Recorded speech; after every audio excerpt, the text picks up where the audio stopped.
Guys, how are you? Mark, what's up? How are you, man? I'm fantastic. This is Paul 80 and Joe Kinsey from BustedCoverage.com. All right. Well, good deal, Paul and Joel.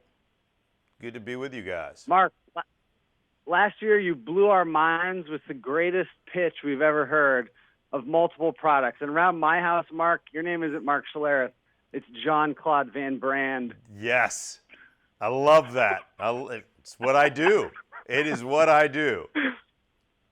Lay it on us, Sink. All right. Get in. Hey, Let's you know get what? in. All right. So first, as you guys know, you got to be, as you're waiting for the pizza, you're waiting for the wings, got to have a great dip, right? And I love these life hacks. Reynolds Wrap has created this great hack for your kitchen dip, and it's all about the heavy-duty Reynolds Wrap. You create a divider, put it in your slow cooker, use the slow cooker liner, and you got two dips one time: artichoke dip, buffalo dip, buffalo chicken dip, always delicious. And the greatest thing, no mess to clean up. Just pull it out, throw it away. ReynoldsWrap.com for more information. You cannot have a party, and you can't start a party without some pizza.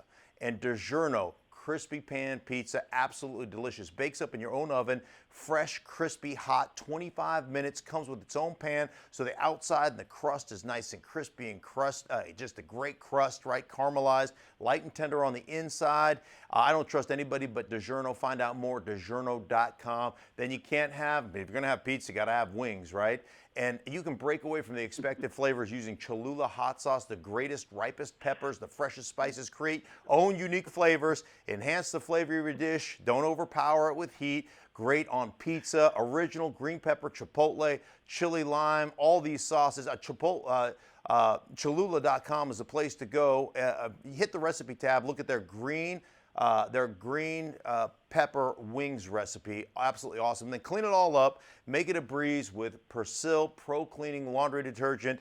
And if your nickname is Stink, you know what you're going to have on the front of your shirt? You're going to have most of the food you just had, right? It's going to be on the front of your shirt. Persil Pro Clean with Pro 10 technology whitens, it brightens, it gets out all those game day stains. They're also going to have a great ad during the big game with the professional. Check them out at persilproclean.com. So that's the pitch right there. What do you guys think? Unbelievable. It's still as good as last year, Yeah. Paul. I can't believe he's still on it, Paul. I feel like he's gotten better. Mark, Yeah. it's unbelievable. You're never bad. I'm all over it, man. Wait, listen. It's my favorite things, right? It's football and it's food. And then getting together with your family and your friends. How's that ever going to be wrong? That's always right. That's always easy to talk about. Now, Stink, you said last year that you were not going to the game. You sit at home, you watch it.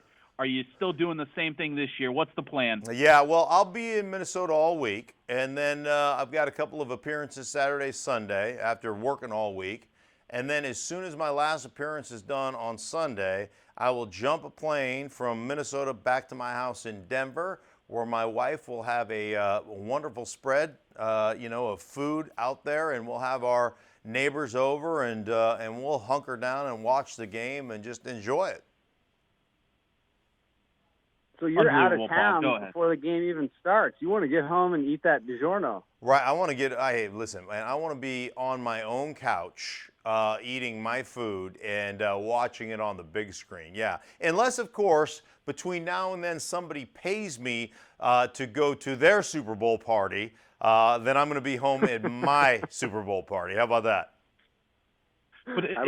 wouldn't that be annoying, though, having to go to somebody else's party? You can't really even enjoy it. You got to entertain them with your Super Bowl rings and all, right? Like the injury questions and all that. Yeah, I did it one time in the New Orleans. We went to the Superdome, and it was between the Niners and the Baltimore Ravens, and I was in, a suite, and you got to answer all kinds of questions, and then they had the blackout during that game, if you remember that, for like 25 minutes. Oh, yeah.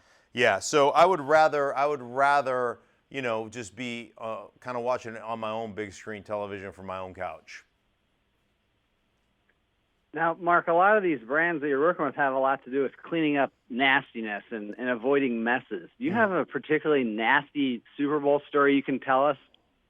A nasty Super Bowl? Well, I mean, my whole career is made up of nasty. So, I mean, there's not a game I played in where I didn't throw up in a trash can before I took the field. And while I was on the field, there's not a game I played in where I didn't urinate in my pants. So, I mean, beyond that, I mean, it didn't have anything to do with Super Bowls. I mean, it didn't matter if it was a preseason game. I'm throwing up in a trash can and relieving myself at some point during the game. So that's just kind of how I played it. What's up with the puking before the game? Is it nerves? You just got to get it out of your system before you go out. Just nervousness. And most offensive linemen are neurotic anyhow because nothing good can happen to you when you play offensive line. It just doesn't work that way, right? But you can have a great day rushing the football, and you're nothing more than a tag throwaway line to the running back at the end of the day. Like, hey, got to think the big fella's up front. Now let's talk about me and the day I had, right? So, I mean, nothing good can happen to you. So, and the thing about offensive linemen is we're all neurotic. So as soon as one guy starts the dry heaving process, we used to line up at the trash can. We'd have 4 or 5 guys taking turns. One guy would vomit, his head would come out of the trash can. The next guy's head would go in, he'd vomit. It would be me and Tommy Nalen and Matt Lepsis, and we'd all be standing around the trash can throwing up. So that's just kind of how game day went for us. Can you tell us? Go ahead, Here's Paul. a question, Mark. I want to know about the banter throughout the course of a game. Obviously, there's a lot of back and forth. You're blocking the same guy or two throughout the full duration of a game. Is that any different in the Super Bowl? And does the smack talk decrease as the game wears on? No, in the line of scrimmage, because you have to hit each other every play, there's not a whole lot of talk that goes on. There's only just a couple of guys who really talk. For the most part, you're just doing your job in the trenches. It's the guys that don't hit each other that talk all the time. The receivers and the cornerbacks, the guys that are out there in the water, playing patty cake. They're the ones that are always barking at each other. But for the most part in the interior, guys keep pretty quiet. Stink, how tired are you of seeing Tom Brady in the Super Bowl? I love greatness, and he's one handsome fella, so I'm not tired at all. I mean, am I rooting against him? Absolutely, but the guy is amazing, right? I mean, gosh, porcelain skin of a China doll, that guy with that great cleft in his chin. Like, how could you ever be tired of looking at that? All right, and this is like an offensive lineman's dream, a Super Bowl in Minnesota in a dome? Yeah, no, not. I would rather be outside in the cold on a sloppy field because the defensive linemen hate that and offensive linemen love it. But I played a Super Bowl in Minnesota before in the old Minneapolis there in the old dome before they destroyed that one. So it's a beautiful new facility. Can't wait to see it. But hey, you're getting to play in a Super Bowl, man. I play it in a parking lot if that's what it took. Stink, where are your rings? How are they? Do you have them on display at your house when you have people over? No, they are at the house in a drawer, and I rarely ever, I never really take them out unless I have to smack somebody down on Twitter. So that's pretty much the only time I use my rings. When's the last time you had to bust out a ring photo? Oh, about, I don't know, 3 weeks ago or somebody was giving me all kinds of grief and said, "What have you ever won?" And so I just put a picture of my rings out there, said, "I don't know. Man. I won these." So anyhow, but that's, I am nothing if I'm not a snarky jerk on Twitter. But if you're going to, hey, listen, man, I grew up in a locker room. Like, it's the whole theme of going in a locker room. You walk in the locker room, get on the offensive, right?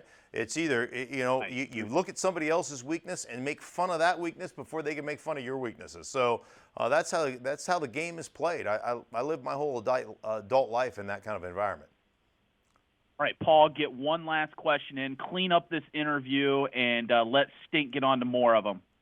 I think you mentioned playing in the Metrodome previously when you guys thrashed the Buffalo Bills. Favorite moment from that game? I think the favorite moment of that game was lining up at the very end of the game, kind of the formation where you just kneel down, right? Victory formation, and being able to look up in the stands and find your family and knowing that you just accomplished what you set out to accomplish with all the guys that you love so much. So that's always kind of my favorite moment when it's all said and done. Stink, we covered vomit, we covered urine, we covered Reynolds wrap, DiGiorno, Chola, Purcell. We did it all today in 10 minutes. We appreciate your time. Absolutely. Enjoy your week in Minneapolis, and we always enjoy it. Will do. You guys be well. Thank you. All right, thanks. Thanks, Mark.